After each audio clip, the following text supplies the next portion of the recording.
ধর্মীয় গোলামি আমাদের মধ্যে মারাত্মক আকার ধারণ করেছেন। আপনি অবাক হয়ে যাবেন, এই মাযহাবী গোলামির কারণে, তাকলিদে শাখসির গোলামির কারণে আজকে বাংলার জমিনে আহলে হাদিস মসজিদ মাদ্রাসাগুলোকে টার্গেট করা হচ্ছে। বাংলাদেশে আপনি যদি যে কোনো ঘরানার আলেমদেরকে জিজ্ঞেস করেন দলিল ভিত্তিক কারা চলে আহলে হাদিস, আমি যদি তর্কের খাতিলে ধরে নিই বাংলাদেশে যারা দেওবন্দি বা কওমি, তাদের আকীদা মানহাজের সবচেয়ে বেশি কাছাকাছি কারা বলেন তো? বেরলভীরা, কাদিয়ানীরা, শিয়ারা, সুফিরা, লালনবাদীরা কারা? যারা আহলে হাদিস, যারা সালাফি, এরা যারা দেওবন্দি, এদের আকীদা মানহাজের সবচেয়ে কাছাকাছি। আপনি দারুল মারিফে যান, হাটাজারিতে যান, হারুন ইজাহারের মাদ্রাসায় যান, অধিকাংশ আকীদার ক্ষেত্রে তারা আকীদা তাহাবিয়াকে অনুসরণ করে। এরা ইমাম ইবনে তাইমিয়ার কিতাব পড়ে। আকীদা মানহাজ আমাদের অনেকটাই সেম, ফিকহি বিষয়ে কিছু আমাদের ইখতিলাফ রয়েছে। অথচ এই দেওবন্দিরা প্রকাশ্যে বলছে আহলে হাদিসদেরকে মেরে ঘরতে মসজিদ থেকে বের করে দাও। আবার আমরা আলাদা মসজিদ বলতে মসজিদ কেন বানাইতেছি? আপনারা আমি বললাম আপনাদের অ্যালার্জি, সুন্নত তরিকার সালাত পড়তে আপনাদের গা জ্বলে যায়, তাহলে আলাদা মসজিদ করতে হবে না? এ বাইতুর রহমান আহলে হাদিস মসজিদের তো দরকার ছিল না। আপনারা আপনাদের মসজিদে সালাত আদায় করতে দেন না, বিধায় আলাদা মসজিদ করার প্রয়োজন পড়তেছে। বাংলাদেশে এই ঘটনা কোনোদিন দেখেছেন কোন দেওবন্দি মাইজবান্ডারে গিয়ে হামলা করেছে, আমানসর মাজারে গিয়ে হামলা করেছে? কেন? ওখানে গেলে পিটাবে ধরে।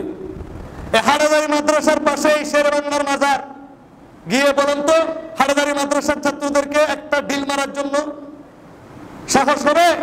হবে না। ওই যে সংখ্যালঘু আহলে হাদিসদেরকে পেয়েছে, রিভার্টেডদেরকে, এদেরকে জুলুম অত্যাচার করছে। অথচ দেওবন্দীদের আকীদার সবচেয়ে কাছাকাছি হচ্ছে কারা? যারা আহলে হাদিস। এটা হচ্ছে গোলামি, মুসলমানদেরকে ধ্বংস করে দিচ্ছে এই গোলামি। আমরা পশ্চিমকালে বিশ্বাস করি না আওয়ামী লীগ ছিল, বিএনপি আসবে, জাতীয় পার্টি আসবে, অন্য কোন সেকুলার দল আসলে আমরা যতটা না আশ্বস্ত হই, কোন মুসলমান দেশ, ইসলামী কোন সংগঠন যদি বাংলাদেশের খেলাফতে আসে, আহলে হাদিসদের ভয় লাগে। কেন? আপনাদের এই স্বভাবের কারণে।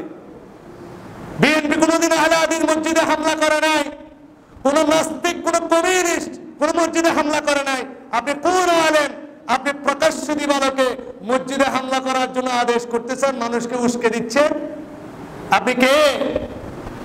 অথচ তাদেরকে সাহসে গোলায় নাই। জামিয়া আহমদিয়া সুন্নিয়া গিয়ে হামলা করতে বলেন, জামিয়া আহমদিয়া সুন্নিয়া গিয়ে হামলা করতে বলেন, এরা করবে না। মাইজবান্ডারে হামলা করতে বলেন, ফটিকছড়ি, নানুপুর মাদ্রাসা, কওমি মাদ্রাসা যতগুলো আছে চট্টগ্রামে, বাংলাদেশের সবচেয়ে বৃহৎ মাদ্রাসা এগুলা। পটিয়া মাদ্রাসাকে বলেন শাহ আমিনের মাজারে গিয়ে হামলা করার জন্য, পটিয়ায় করবে? এরা করবে না। এরা আহলে হাদিস মসজিদ যারা বিশৃঙ্খলা করেন এরা জানে, এরা রাস্তা ব্লক করবে না, মারামারি করবে না, খুনাখুনি করবে না, শান্তি প্রিয়, শিক্ষিত মানুষ, বুঝার মানুষ, মান সম্মান প্রিয় মানুষ। এজন্য এদের মতো উশৃঙ্খল এই মানুষগুলো আহলে হাদিসদেরকে হামলা করার সাহস পাচ্ছে। সম্মানিত উপস্থিতি, এই জন্য আজকের খুতবা থেকে বলে দিতে চাই, অতি সত্বর তওবা করুন, না হলে ইহুদিদের মতো আপনাদের উপর গজব আসবে। আল্লাহর কসম করে বলছে, আপনাদের মাধ্যমে কোনোদিন আল্লাহ সুবহানাহু ওয়া তাআলা মুসলিম জাহানের খিলাফতের দায়িত্ব আপনাদেরকে দেবে না। আল্লাহর ঘরে আপনারা হাত দিয়েছেন, কাদিয়ানীদের মসজিদে আপনারা কোনো হামলা চালান নাই। বাংলাদেশের শিয়ারা আছে, লালনের মাজারে গিয়ে কোনো দেওবন্দি আলেম হামলা করেছে প্রমাণ আছে? এরা সুস্পষ্ট ধর্মের বিকৃতি ঘটাইছে। এদেরকে কিছু আপনারা করতেছেন না। এটাকে বলা হয় ধর্মীয় গোলামি, মাযহাবী গোলামি। এই মাযহাবী গোলামির কারণে আমাদের ইসলাম এবং মুসলিমরা ধ্বংসপ্রাপ্ত হয়েছে। এই মাযহাবী গোলামি থেকে, এই ধর্মীয় গোলামি থেকে আমাদেরকে বের হয়ে আসে পারস্পরিক সহনশীলতা, সৌহার্দ্য, ধৈর্য, ভালোবাসা, সামাজিক সম্পর্কের মাধ্যমে। আমাদের মধ্যে ইখতিলাফ থাকবে, এটা বাহাসের মধ্যে। খ্রিস্টানদের মধ্যে অনেক ফেরকা আছে জানেন আপনারা, হিন্দুদের মধ্যে অনেক ফেরকা আছে জানেন। এরা তো একজন আরেকজনের পানি দেওয়া পানি খায় না। একজন বৈশ্য শূদ্র জেলে যদি এক গ্লাস পানি দেয়, একটা ব্রাহ্মণ ওই পানি খায় না। এরকম এদের মধ্যে বিভেদ, কিন্তু এদের কারণে একজন আরেকজনকে খুনাখুনি করেছে, মন্দির ভেঙে দিচ্ছে। পেয়েছেন সেটা? আপনি কেমন হকদার মানুষ? যারা কোরআন সুন্নাহর অনুসরণ করে, শিরক বিদআতের বিরুদ্ধে যারা আপসহীন, এদের আপনি মসজিদ মাদ্রাসায় হাত দিচ্ছেন। ইত্তাকুল্লাহ, আল্লাহকে ভয় করতে হবে।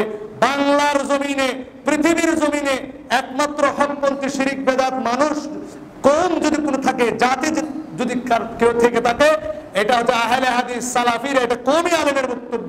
এদের এত বরকত পাওয়ার একমাত্র কারণ হচ্ছে এদের ত্রুটি আছে, কিন্তু আলহামদুলিল্লাহ এদের মধ্যে শিরিক নাই, এদের মধ্যে বিদআত নাই আলহামদুলিল্লাহ।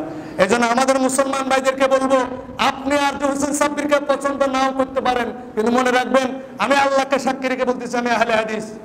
আমি আপনাকে পছন্দ নাও করতে পারি, বাইতুর রহমান আহলে হাদিস জামে মসজিদে যদি আপনি সালাত পড়তে এসেছেন, আপনি মুসলমান ভাই, আপনি শিরিক করেন, আপনি বিদআত করেন না। এজন্য আল্লাহকে সন্তুষ্ট করার জন্য পরস্পরকে ক্ষমা করে দিয়ে যারা রয়েছি তাদেরকে এক থাকতে হবে, ঐক্যবদ্ধ থাকতে হবে। ইনশাআল্লাহ কোনো পরিস্থিতি আমাদেরকে ক্ষতিগ্রস্ত করতে পারবেন না। আল্লাহ কথাগুলো বোঝার এবং আমল করার তৌফিক দান করুক, আমিন।